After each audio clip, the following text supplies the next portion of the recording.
ให้เลือด1มื้อที่ห้องหมอเพื่อนลาวสำหรับเด็กจะเป็นอะไรมาเบิ่งกันสบายดีทุกคนสำหรับมื้อนี้กูดเองก็จะมาแชร์อีกหนึ่งประสบการณ์ในการเข้ามาใช้บริการอยู่ที่ห้องหมอเพื่อนลาวสำหรับเด็กซึ่งว่าเป็นหนึ่งในห้องหมอที่ให้การรักษาฟรีโดยบ่มีค่าใช้จ่ายใดๆและในทีนี้พวกเราก็มาตามที่หมอนัดตามเคยก็คือการมาใช้เลือดให้แก่ลูกชายของกูดซึ่งขั้นตอนจะเป็นอะไรนั้นเดี๋ยวไปเบิ่งนำกันเลยทำอิฐสำหรับห้องกูดทาลัสซีเมียมันจะอยู่ที่ตึกภายนอกหรือว่าตึกเด็กแดงเวลาเข้ามาฮอดทุกคนก็จะได้มีการลงทะเบียนเข้าคิวตามลำดับและได้มีการแทกลงช่วงน้ำหนักแล้วก็ขั้นตอนในการที่ว่าเจาะเอาเลือดเพื่อจะได้มีการส่งไปที่ห้องแลบสำหรับผู้ป่วยทาลัสซีเมียในการมารอเข้าคิวทุกๆครั้งอาทิตย์นึงแม่นบ่ต่ำกว่า50หรือ60คนต่ออาทิตย์หลังจากได้เลือดครบตามจำนวนรอดต่อไปแม่นมีการนำเอาเลือดไปที่ห้องแลบหลังจากนั้นพวกเราจะมีการรอท่า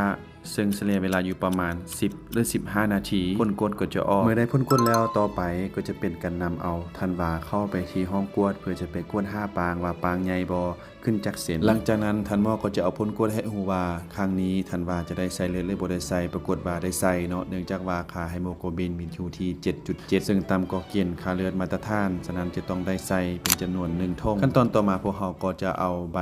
ที่ยังยืนว่ามีการใส่เลือดมาให้ท่านหมอแล้วเพิ่นก็จะเอาหลอดเลือดที่พวกเราได้มีการเจาะไว้ก่อนหน้านี้เพื่อเป็นการไปยังยืนถึงมวดเลือดเพราะว่ามวดเลือดของธันวาเป็นมวดเลือดกรุ๊ป B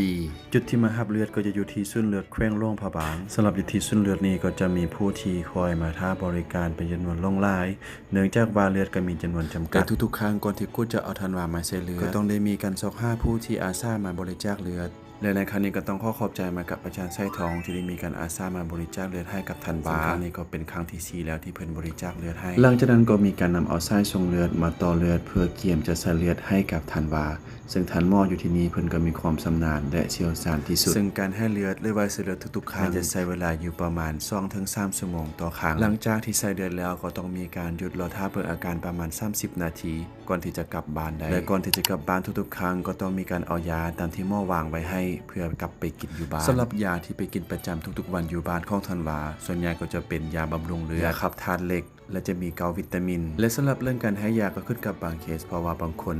มีลูกที่เป็นทาลัสซีเมียแต่ละชนิดแม่นบ่คือกันและที่สำคัญไปกว่านั้นสำหรับบนจุดจ่ายยานี้